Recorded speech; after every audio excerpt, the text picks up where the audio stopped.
Hi all, this is Savannah's costume last Halloween 2020, which is a Snow White dress, and in this video I'm gonna be showing you how to draft a 1/4 circle skirt pattern. Let's go check it out!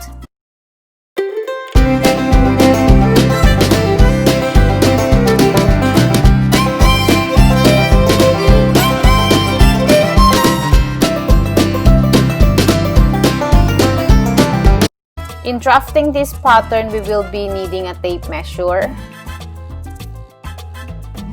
a marker, scissor, a ruler or L square, a French curve or any curve ruler, and of course our pattern paper. And makikita nyo later on na nag-tape ako, it's because hindi kasya yung pattern, yung paper ko dun sa pattern na gagawin ko. So let's go ahead and do the pattern. For starter, we're going to make a straight line. Depends on the length of the skirt you are making. And then we're going to add 9 or 10 inches.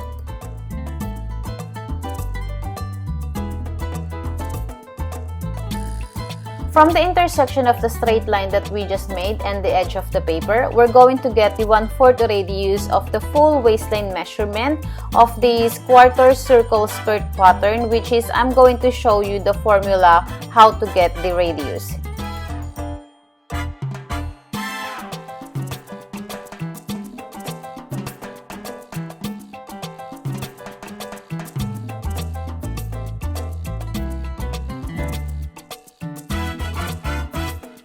So from the corner of that intersection lines, I am going to measure 14 inches down.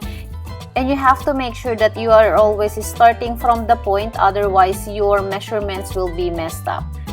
Yes, if your paper is just like mine that just roll up by itself or flip by itself, make sure to tape it down or put something that will hold it. And now go ahead and measure your 1/4 radius of your waistline measurement circular. Once again, as a reminder, you have to measure from the corner around it.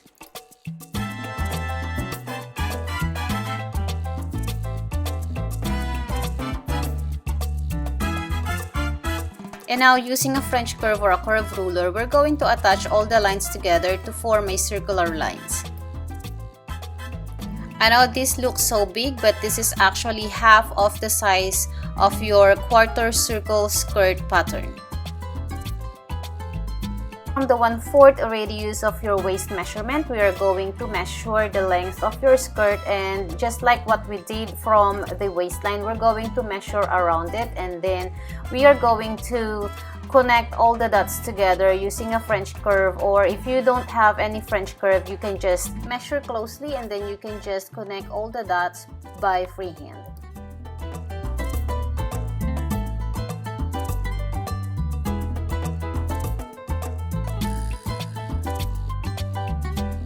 If you are learning from this video, give us a big thumbs up and don't forget to subscribe and hit that bell button so you'll get notified every time we uploaded a new video.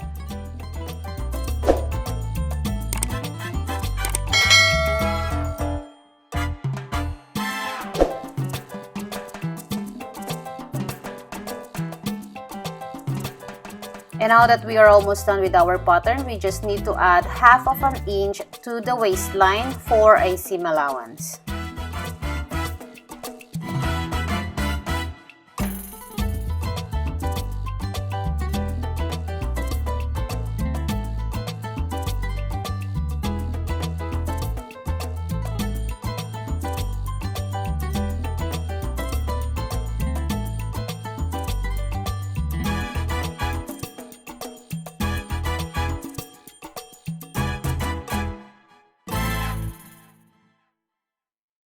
Now that we are all done, we just need to cut this pattern.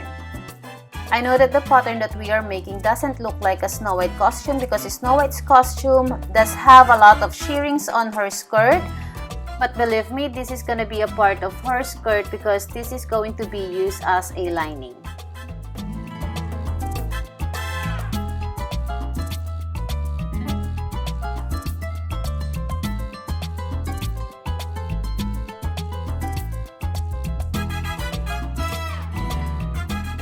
If you don't have any pattern paper, you can always use an old magazine or old newspaper and just tape it together to make a big size of a paper.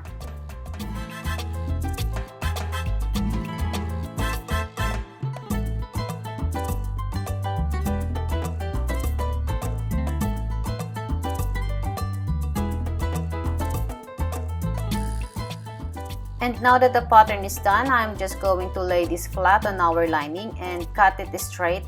And this lining will support our skirt and make it looks like a puffy skirt. Don't forget to add an inch on both sides for seam allowance.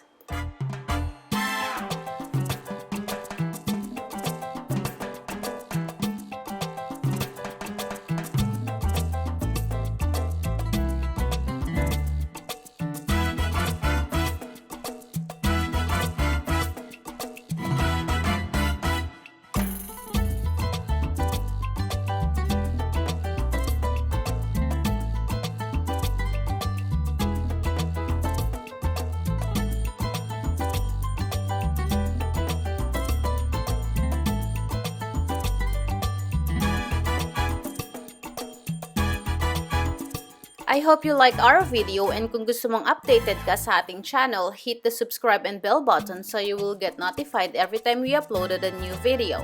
We are uploading cooking, baking, sewing, DIY, and crafts done by yours truly and my little one. Thanks for watching!